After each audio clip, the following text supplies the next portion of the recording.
Hello and welcome to the More to Life podcast. My name is Elle Mace. I'm your host for today, and we are joined by the lovely Emma. Emma is a business owner and she also has 6 children. So life is very, very busy. Today, we are going to be talking about motherhood, running businesses, and, bringing mental health into it as well. So, hi, Emma. Hi, Elle. Oh, also, I just point out Emma is also sat here holding her 7-week-old baby, her sixth baby. He's been very good. Well, yeah, I think Oh, I yeah, think it'll be okay for a minute. we'll wait. We might say something different later. So Emma, if you can just give us a little introduction of yourself, who you are, what you do, what your businesses are. Yeah, what can you tell people about yourself? So, I'm Emma. I am wife, mother, business owner.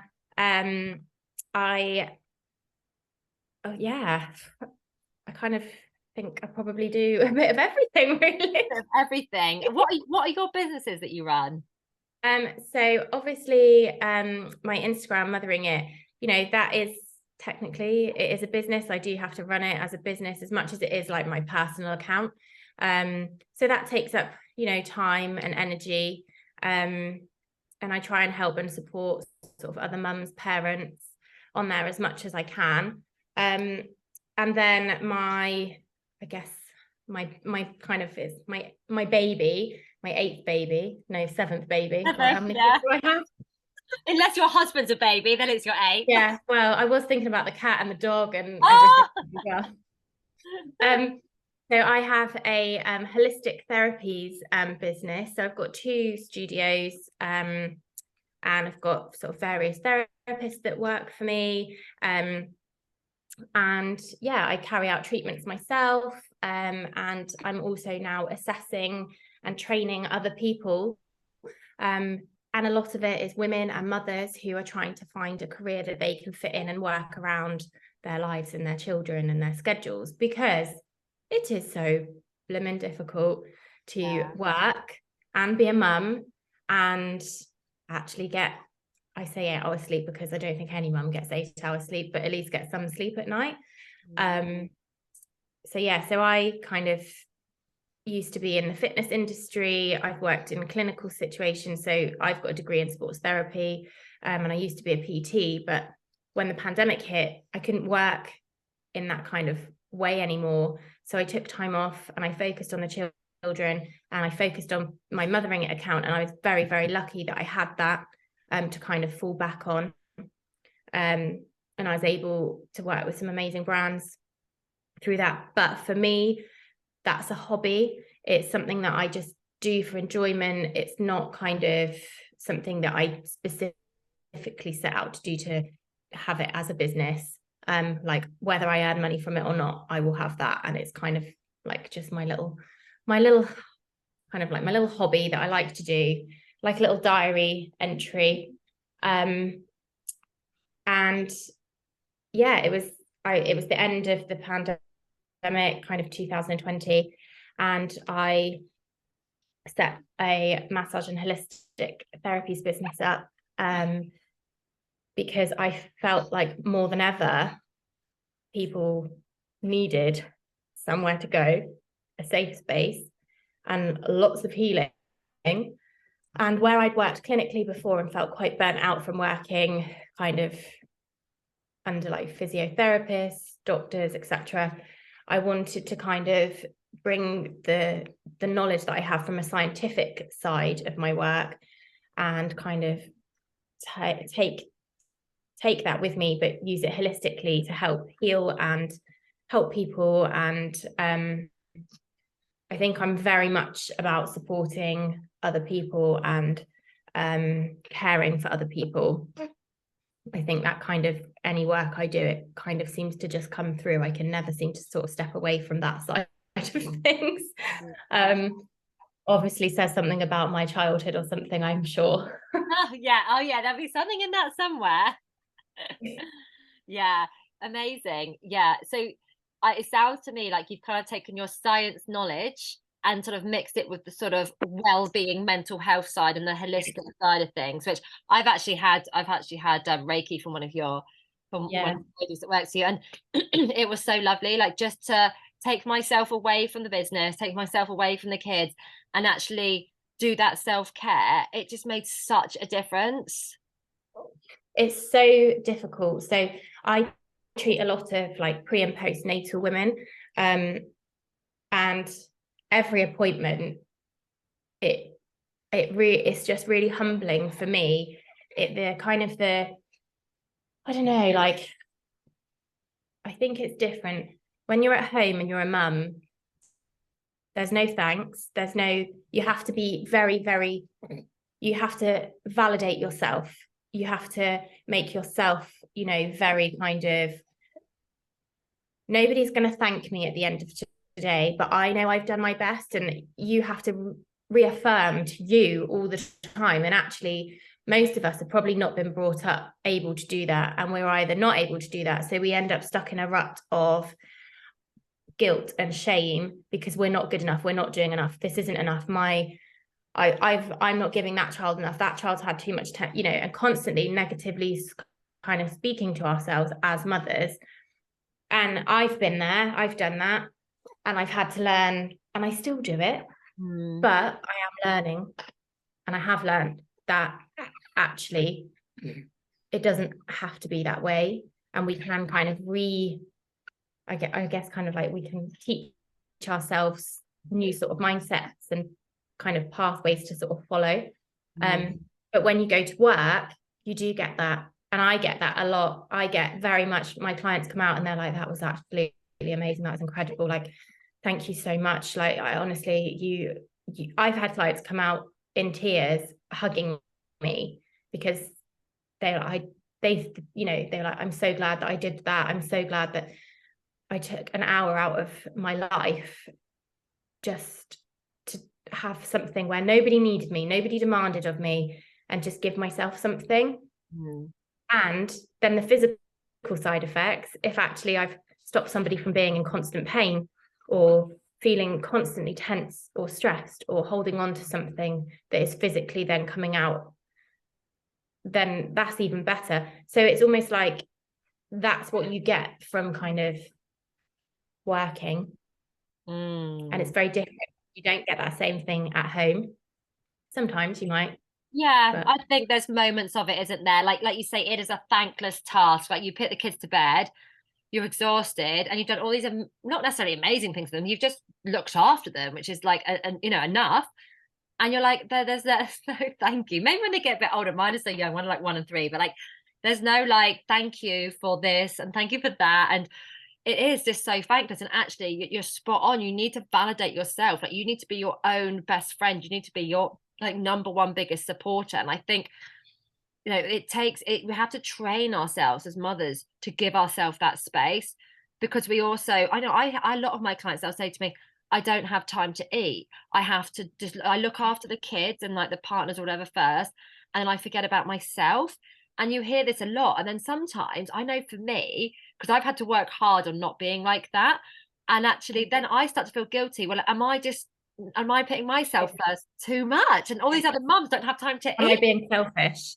Yeah. No. And do you know, because I feel like we've probably been on quite a similar journey, like over the years. And I know I have. And I know sometimes I'm definitely being triggered again at the moment, like having just had a baby, having got a busier life and a more stressful life than I've ever had. Yeah, definitely triggered, and definitely sort of, it's funny because I know when I put things on like my mothering, and it's like, I will drink this amount of water, and I'm really holding myself accountable at the moment to do everything that I possibly can for me to make me feel good and to make me feel well. Because if I am feeling well, if I am fed and my hormones are balanced and I am in touch with my physical side, then I'm more in touch with my emotional side, which then means I'm not snapping at the kids, I'm not snapping at my husband. I know if I'm due on my period, so I can give them a pre-warning that mummy might be a bit grouchy over the next few days. And actually, in doing that and saying, actually, I need to have a few slow days, and I need to take myself off to bed a bit earlier, and I need to have a hot bath, and I need to make sure I do all these things for myself whilst doing it for everyone else, I can then do it for everyone else because actually I've got something to give. Whereas I know, because I've burnt myself out. I've burnt myself out to the point that I've nearly killed myself because I got sepsis, because I was so burnt out at the end of like the COVID and lockdown, because I was doing everything for everyone else and doing nothing for myself. And that's why for me, it was really important when I set my business up that I went back to work. And one of the things that I've done this time, having a newborn, I didn't give up work through my pregnancy, and I haven't taken maternity leave. I'm now questioning that, I won't lie. Yeah. But it has definitely given me a headspace of, I need to be well physically and mentally, emotionally, whatever, whole body, whole, mind and body. Because not only do I need to show up for work, I need to show up for my kids as my best self. But no, I don't mean as my best self as in they always need to see my best version, because I definitely don't believe that. I let my kids see me cry. I let them see me, they see me 24/7 as it comes, because I want them to know that there is no such thing as perfection, and that actually they can have off days, they can have quiet days. And actually all of last term, I think all of them had a day off school, and I actually rang it in as a mental health day because they were exhausted and they needed a break. Yeah. And they were burning out, and I could see it. And I thought, actually, and it's not an excuse, and it's not that they're taking time off because they're skiving. No. It was because I thought, you're going to get ill in a minute. And actually, if you just have this one day to just Rest, be calm, rest, just whatever you feel you need, we're not going to end up with you needing like a whole week off school with tonsillitis or something. But yeah, and I just think it's definitely, motherhood has definitely made me look at things differently over the years, and the more children I've had. But going back to work has had such a positive impact on me personally, in a kind of, I think motherhood, you get so sucked in and you get so absorbed in it that you forget, don't you? You forget that you need a drink, that you need, and then it gets resentment builds up, and then resentment not just towards being a mum or the children, even though you do love them dearly.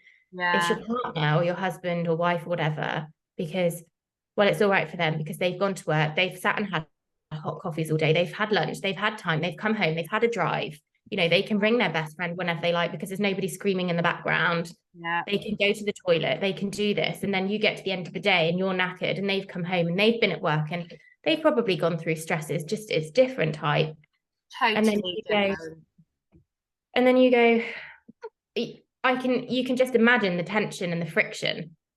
Oh yeah, I reckon the biggest argument for couples is whose day has been hardest. Like when I go to work, it is such a break. Like, yes, it's really hard, it's really challenging and all the rest of it, but it's a totally different stress that I actually kind of enjoy. And actually, I would much rather have the stress of, I don't know, finances or payments, etc., rather than the stress of sitting, negotiating with two kids who are screaming at each other for an hour. And it's my breakaway. And we have this argument, probably one of our biggest arguments is, I've been to work, I've been at home with the kids. Like, which is worse? Yeah. Same. Like, I go to work and it takes it out of me. I come home and I feel exhausted because I've given, and I have to give a lot of like my energy, and it's also physical. So I do feel exhausted. But my work is kind of planned for times of the day when I've already done my mothering. And I'm very conscious of that. And I try very, very hard for it not to impact them, because I'm aware that I don't want them to see me burning out because of work. Because I don't want them to grow up and go, I have to work so hard to achieve this, to be valued. Because no, you don't. Actually, you don't. No. You just as you are with nothing is precious and valuable. And I think the way my mindset and my thought process has changed is because I look at how I want to feel, then I almost turn onto myself and I go, I need to make myself feel like that, because I didn't have that growing up. And I'm sure probably a lot of us didn't, because I think parenting has changed in the way it's evolved, and the way that we look at things now is a lot different to how it was 20, 30, 40, 50 years ago. You know, I think we're more aware. But yeah, so I think kind of like, I look at my kids and I think, God, I wouldn't want them to grow up thinking that they have to fulfill all of these things and be this person for someone to actually go, yeah, well, you're doing quite well, aren't you? Because actually, you're doing quite well if you just get out of bed most days, I think. Yeah, literally. Some days I remind myself that I'm like, do you know what? You brushed your teeth today and you had a shower. That's fine. Yeah. Like, just stay with that. And what you were saying there about, you know, your kids having mental health days, I think, you know, I'm sure, well, you know, a lot of mums will, you know, will agree with that. But that's where we have to actually do that for ourselves as well. Like, if you do need to just cancel your day, like for me, I struggle. Well, you're the same. When you run your own business, it's like, if I don't turn up, no one's going to turn up. And so you just battle on through. And I think I've probably like been the most, not illest this last year or two, but like, you know, the costs just go on, and the colds and the, you know, they run down because I just don't give myself that day of like, actually, I'm cancelling the diary and I'm going to rest. And we need to like start treating ourselves how we treat our children, like with that sort of like compassion and giving ourselves that little break. He's smiling away. Sorry, he's just smiling at me like mad. He's smiling away. He's like, what are you two talking about? He's like, it's lovely and quiet because everybody else is at school and preschool today or this morning. And it's so quiet. It's lovely. How do you get 6 kids up and ready and out the door for like 7:30 in the morning? Well, Andy's just started working away again because it was either we move locations because Andy's business is a like 2-3 hour drive away. Oh. And obviously he works like Monday to Friday full time. And yeah, his businesses are miles away. So he normally, well, he has been going up there 2-3 times a week, but just driving there and back. But it's just getting a bit silly. And I don't know why he's decided that with a newborn, he would start doing it and staying away overnight, like 3 nights a week. I wonder why. I wonder why. Yeah, literally, I know it's fine. Yeah, and my business, so I physically work either end of the week. I was working on a Wednesday, but I'm going to have to not work on a Wednesday now. But actually, that's no bad thing. It just means that my Mondays, Thursdays, Fridays, Saturdays are really busy now, which is a bit of a pain. It just means I can't spread things out as much. But I think it's just constantly balancing things. But yeah, anyway, so Andy's like working away. So this week, I've kind of gone into it quite calm, like, right. So first things first, I got myself a cleaner and she comes every week. Now, really, it's an expense I can't afford. However, I need it. Yeah. Because when you have this many children, or even when you have 1 or 2 children, your Hoover is pretty much surgically attached to your arm. Yeah. Especially when they're little. But I could probably hire someone full time to do our washing. Yeah. Every day. I don't even want to know. How many times do you wash? So I'm currently doing about 2 loads a day, which seems ridiculous, but it's like I have like a whole routine, although all our washing for the last couple of days is currently sat folded on top of the landing because I just haven't done the whole put everyone's in piles and then take it in their rooms and put it away yet because I just haven't had free hands to do it. Do you look at clothes now and think we can get another day out of that? I started with the boys being like, because I'm very much like, as soon as somebody's worn something, I wash it. Oh, do you? Yeah, and I've been like, why am I doing this when actually that jumper's clean? They're going to preschool. They're only going to get mucky. They could just wear the same thing again, couldn't they? Yeah. So I have done that. And I'm like, oh, this is what it's like to not have a full washing basket. When I go to bed, Sometimes I go to bed and I'm the last one to go to bed, and I wake up and I get up in the morning, I walk past the washing baskets and they're full. And I'm like, how has that happened in the night? How? I But love it the does. fact that your kids actually take their clothes to the washing basket. Don't just leave them on the No, they floor. don't. They don't. Yeah. No, they don't. Well, sometimes they do. And I try and teach them to. And sometimes they do. But, they are kids. And yeah, I mean, I've got one that she takes her socks off in bed every night. So I get to the end of the week and I go to change her duvet, and all Yeah. her socks from the whole week are at the bottom of the bed under the duvet. And I'm Yeah. like, oh, Yeah, yeah, I hear you. so gross. I've been a bit like that since the washing's starting to mount up. I'm like, it's got a couple of spots on it, but I think that'll do for another day. But while they're young, I think you can get away with it, like you say, preschool. When they start going off to school and stuff, it's going to be a bit different, and and all the rest of it. But yeah, I can't even imagine your washing. I mean, I've got two kids, and it's already too much. So what do you do when you just need a moment? Like, let's say you're in the kitchen, it's like half of them are kicking off, like you just feel like you don't feel good in yourself. What do you do in that moment? Right. So it depends on which version of me I am that day, I guess, as Yeah. well. Yeah. Um, so sometimes, thanks for that second, Dee. Um, sometimes I won't be able to kind of, I guess it's like, what's the word to use? It's like self-regulate. Yeah, sometimes I Yeah. can't. Do you know what? Sometimes I can't, and sometimes I end up going, oh, I can't do this anymore. This is ridiculous. I really want you all to just go away, leave me alone. Oh And yeah. I'll do that. Yeah. And then I'll go off and I'll go, God's sake, what, like, I don't know what I'm doing. Probably just rant at myself for a bit. And then I'll go back to them and be like, right, I'm really sorry, mummy just couldn't quite like, and I'll apologize.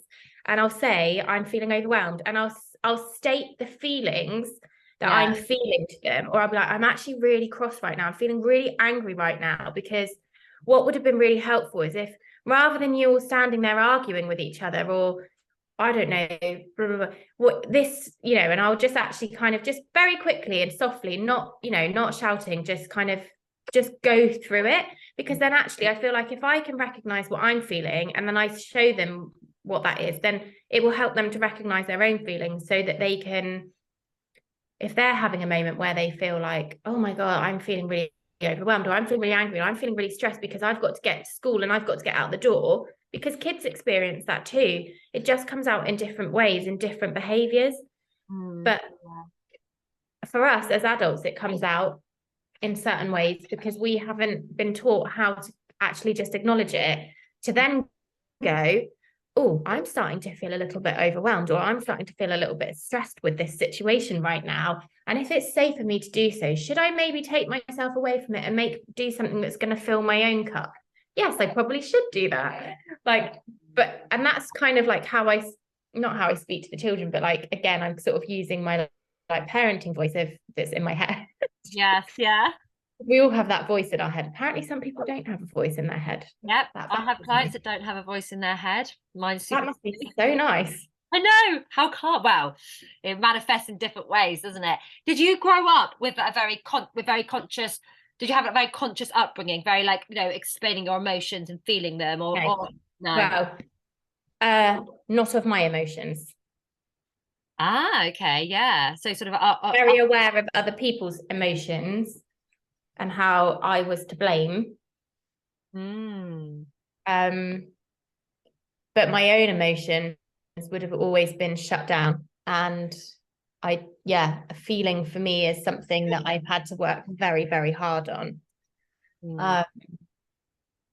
Yeah. So when you grew up feeling like you couldn't, you couldn't allow your emotions out, how, like we've spoken about your relationship to food previously, like, do you think that manifested in how you ate, and what other coping mechanisms like did you use? Control, Yeah. the need for control. So eating, cleaning, and organization, if things aren't a certain way, and I am massively out of my control comfort zone this pregnancy, because I've had to just eat my way through it and give in to that. So I'm now currently heavier, bigger than I've ever been. Well, I don't know if I am, but I feel like I am. Yeah. I don't feel my best, but I have started to put back into place now that I'm feeling like I physically can, actually going back to eating foods that I like to eat, how sorry, we're just changing the nappy, by the way, at the sorry, moment. we're just doing a nappy change. I'm watching you like, oh, this is really multitasking. Well, I thought maybe he'd done a poo and that's why he's starting to be a bit grouchy, but no, he hasn't. He really needs to do one. Oh. Yeah, so I guess it is strange how it kind of manifests in things. Like, I think our childhood and what we take on board, and that feeling of like our sense of worth and sense of self. Yeah. Mm-hmm. I think I didn't really have one unless I was proving myself all the time. And you've got to do well. And like, I always felt like I had to make sure everything was done before it needed to be, and that it was perfect, because I didn't know what response I was going to get all the time. And sometimes it might have been lovely, and sometimes it might have been like, holy crap. Yeah. So yeah, it's quite a difficult one. Proving yourself to other people as well, that like that needing that validation from others. Yeah, definitely. And then you're validating yourself by that sort of like restriction and control with food. Did you feel like your worth was very much on your size? I think I'd always been aware of my my body physically from a really young age. I always felt too big. Like, I've always felt And now we have sick all over the jumper. I've got sick everywhere. Oh, this is lovely. Yeah, I've always felt too big. Like, I'm too big for my body. Like, I should have been smaller. Like, I can't hide myself away. And I don't want to take up any more room or space. And I am still definitely not. I'd like to say, oh yeah, I love my body. I'm really comfortable in my skin. I'm not. That's the honest answer. I'm not. And I don't know if I ever will be. I've accepted it in certain ways. I'm really thankful for it. I'm really grateful to it. Like, my body has literally been a complete powerhouse. Your body has given you years. Kids, and like not just 6 kids. It's the births, obviously, the aftercare, the before care. Like, it's a machine. I think for me, when I had sepsis twice and very, very nearly died, that was a massive hello, Smiley. Sorry, he's like probably smiling at me. You can't just ignore it, can you? I can't. Sorry. Oh. I think when I had sepsis twice and very nearly died, that was probably a massive wake up.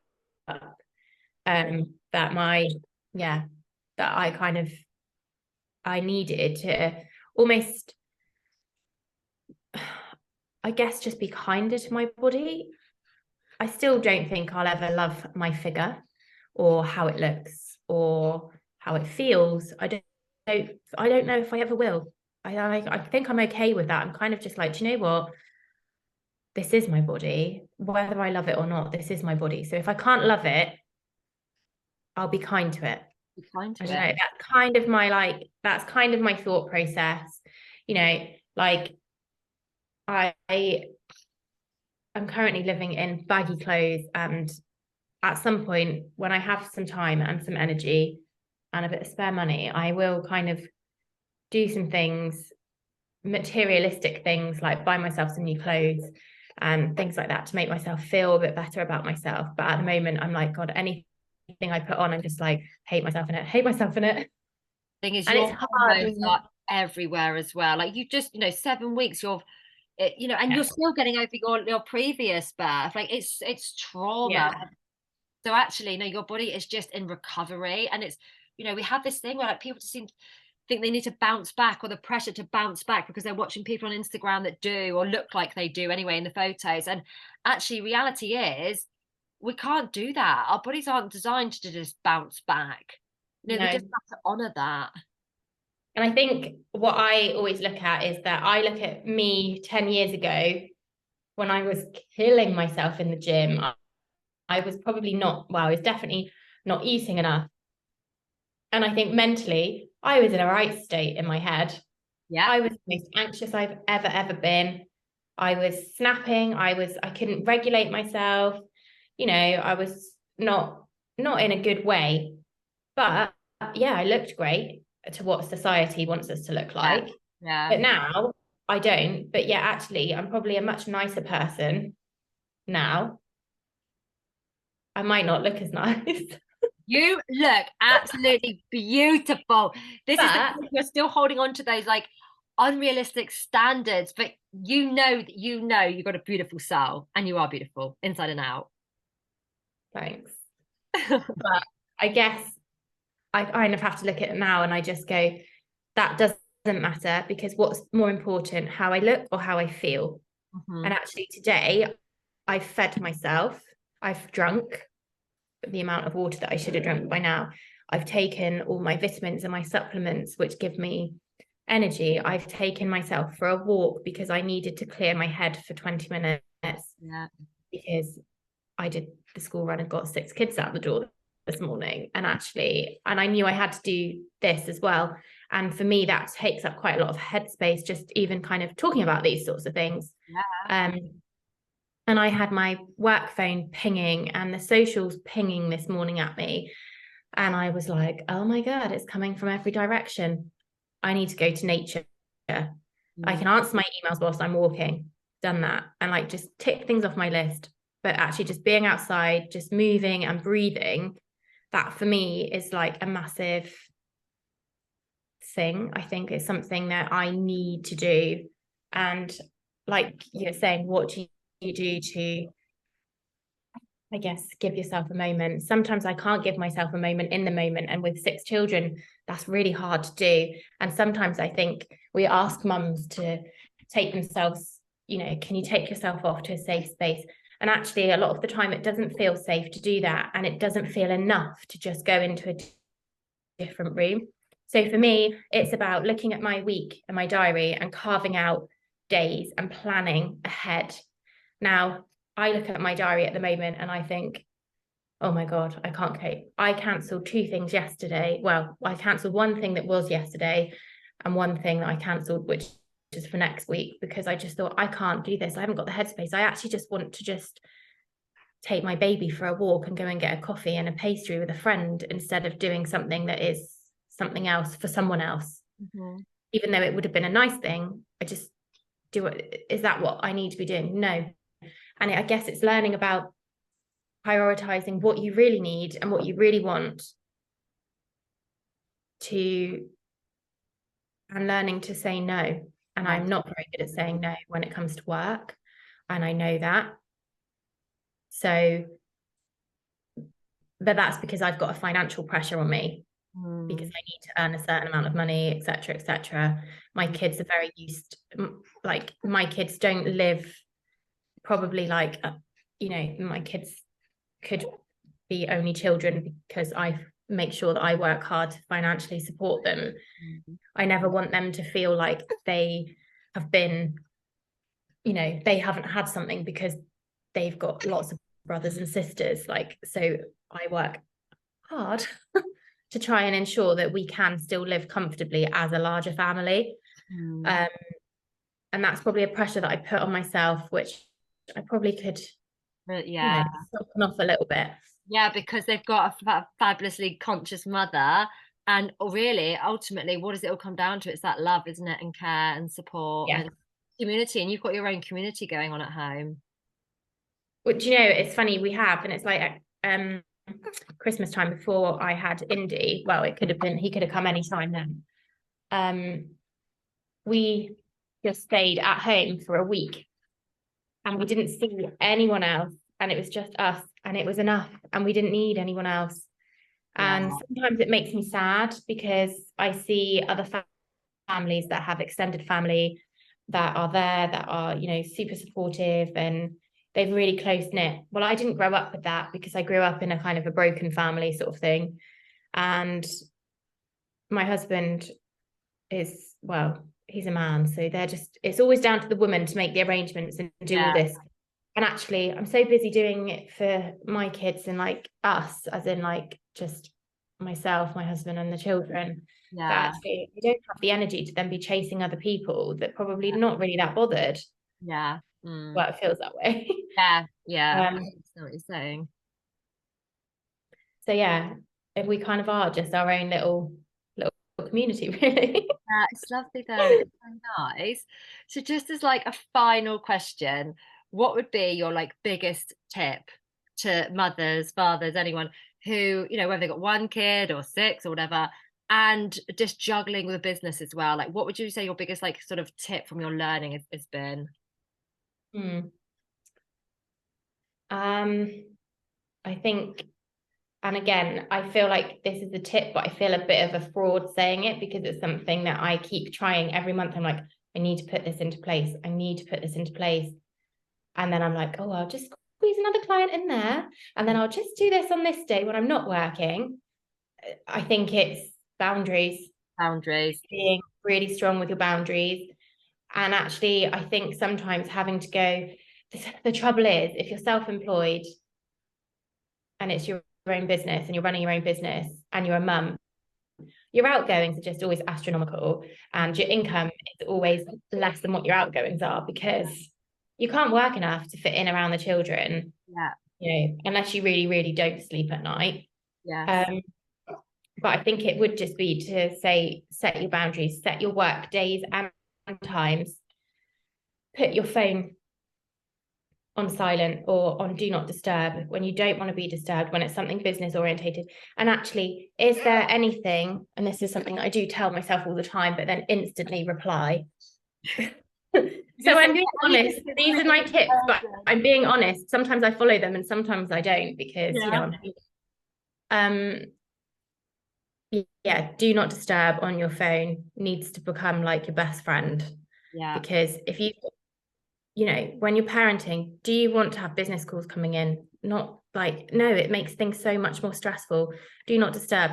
There is nothing that is that urgent that needs to be dealt with instantly. And we're all in this like day and age now of everything is instant. And so instant. And if you don't reply to a DM, well, I'm not being funny. I've got multiple social media accounts and I can't reply to everyone instantly. And I can't reply to everyone at all times. And actually, that's okay. And half the time, a lot of people aren't expecting you to reply, but it's just because we've got that pressure of, I need that sale or I need that person because I need them to buy into this because I've got to earn money to feed my family.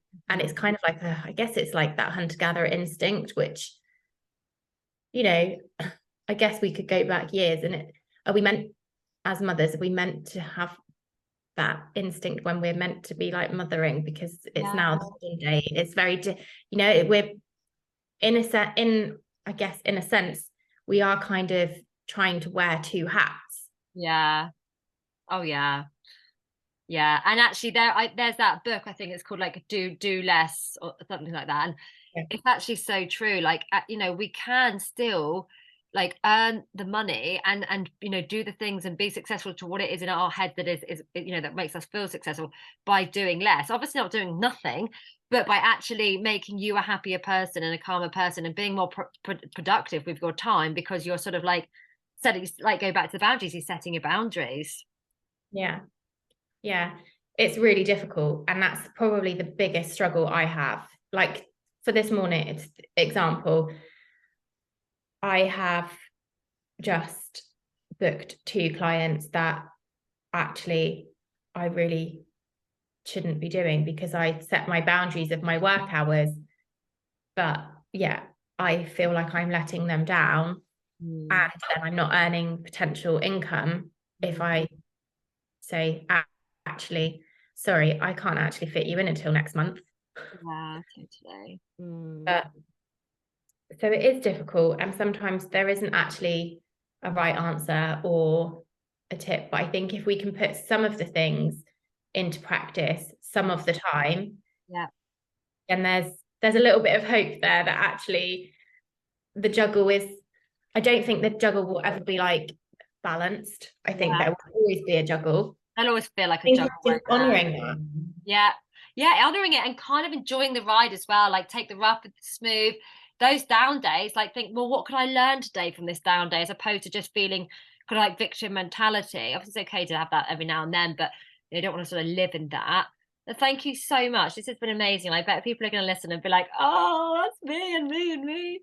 So thank you so much. So where can people find you then if they want to reach out to you, and what's So probably on my Mothering It page, so on Instagram. I have actually just started on TikTok as well. It's taken me years, but I have got TikTok, but I have absolutely no clue what I'm doing on there. My eldest daughter basically is just like, Mum, it's not like Instagram. You don't need to do like that. You just basically go on there and do stupid stuff, or just say whatever you want. And I'm like, oh, I don't really understand this. So I think I am way too old for TikTok, but yeah, so it's at mothering_it on Instagram or TikTok. But yeah, my DMs are always open. I love the community that Instagram offers. And that's kind of why I'm on there and why I started. And it is lovely to just, I don't know, like be part of, I hope in what I share on there that it kind of motivates people, but in a sense that it motivates them to give themselves the best, but not in a way that they're not doing enough or that they need to compare, because honestly, just comparison, just don't even go there. That's a We're whole all compared. Oh, thank you so much. And yeah, it's been lovely to have you, and we'll speak to you soon. Thank you.